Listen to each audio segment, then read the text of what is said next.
Assalamualaikum warahmatullahi wabarakatuh.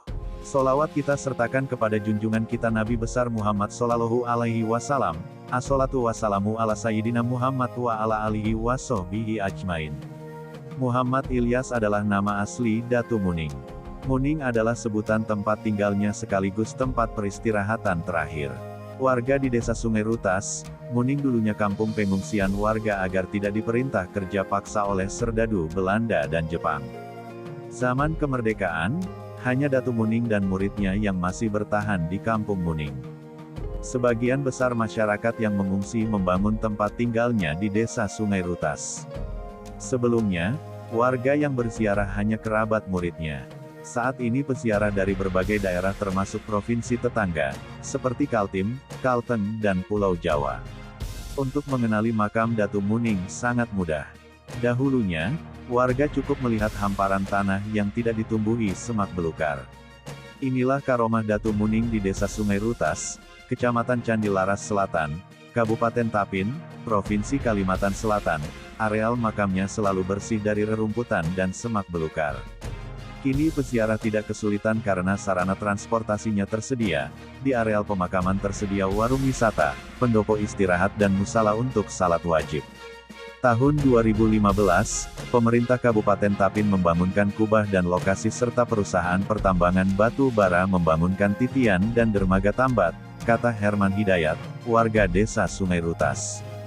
Datu Muning merupakan salah satu cerita mengenai riwayat Datu-Datu dalam masyarakat Banjar. Datu-Datu dalam masyarakat Banjar digambarkan sebagai orang yang memiliki kekuatan sangat tinggi, kebal senjata dan taat beragama. Bisa dikatakan Datuk adalah seorang manusia super. Selain itu Datu selalu berbuat baik dan mengasihi sesamanya. Syekh Muhammad Ilyas geram melihat penjajah datang. Semangat anti-kolonialisme yang dimilikinya berhasil menangkal kapal para penjajah yang ingin menduduki tanah Banjar. Menurut kisah, ia adalah muridnya Datu Sanggul yang diperkirakan datang dari Hadramaut untuk belajar sekaligus menyebarkan ajaran Islam. Wilayah dakwahnya diceritakan membentang di sepanjang wilayah pesisir Margasari, Tapin. Kedatangannya diperkirakan sekitar kurang lebih 200 tahun yang lalu. Informasi mengenai riwayat Datu Muning. Karya tulis mengenai Datu Muning sangat sukar dilacak. Diceritakan Fahrudin penjaga makam, banyak Habib datang ke Indonesia mengasingkan diri ke wilayah pedalaman untuk menghindar dari serangan para kolonial. Termasuk Syekh Muhammad Ilyas yang mengasingkan diri menuju kampung Muning. Dulu, masyarakat di sana begitu ramai. Ia juga dikisahkan pernah berguru dengan Datu Sanggul. Sikapnya yang suka menolong terhadap sesama membuatnya begitu melekat di hati masyarakat sekitar kampung Muning. Apabila melihat segala macam warga kesusahan, ia pasti menolong. Misalnya dulu ada cerita seorang pedagang sedang melalui sungai di depan kampungnya. Tiba-tiba kapal tersebut terbalik. Datu Muning yang melihatnya langsung menolong, katanya. Anehnya, kata pedagang Datu Muning menolongnya dengan berjalan dari atas air. Kejadian itu benar adanya. Beliau tidak basah.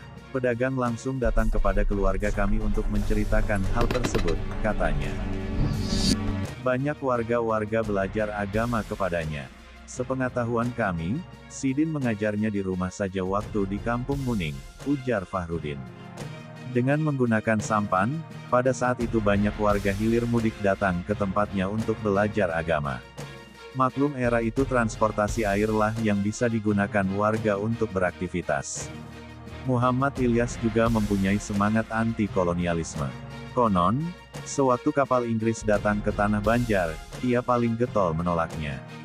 Keluarga kami bercerita, bahwa Datu pernah menangkal kedatangan kapal tersebut dengan cara memahat bagian buritan kapal selama 7 hari 7 malam dalam air. Itu salah satu karamah yang dimilikinya, kata Fahrudin. Karamah sendiri dalam terminologi ulama ilmu tauhid adalah hal perkara atau suatu kejadian yang luar biasa di luar nalar dan kemampuan manusia awam yang terjadi pada diri seorang wali Allah. Secara mengejutkan, menurut kisah turun-temurun dari keluarganya, Syekh Muhammad adalah sosok di balik munculnya Pulau Kembang, sebuah delta pulau di Banjarmasin yang sekarang terkenal dengan habitat keranya. Setelah dipahat, kapal jadi bocor dan karam ke dasar.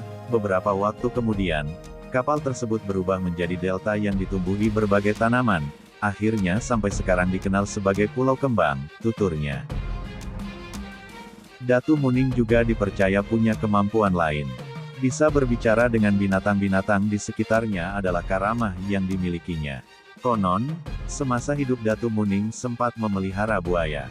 2 ekor buayanya masih hidup hingga sekarang, cuma orang-orang yang diberi kelebihan yang bisa melihat, jelas Fahrudin.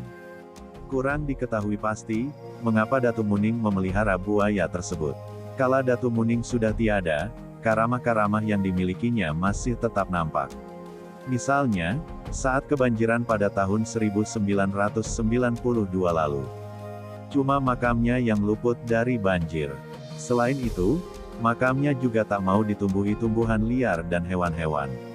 Padahal di daerah makam merupakan belantara dan semak belukar.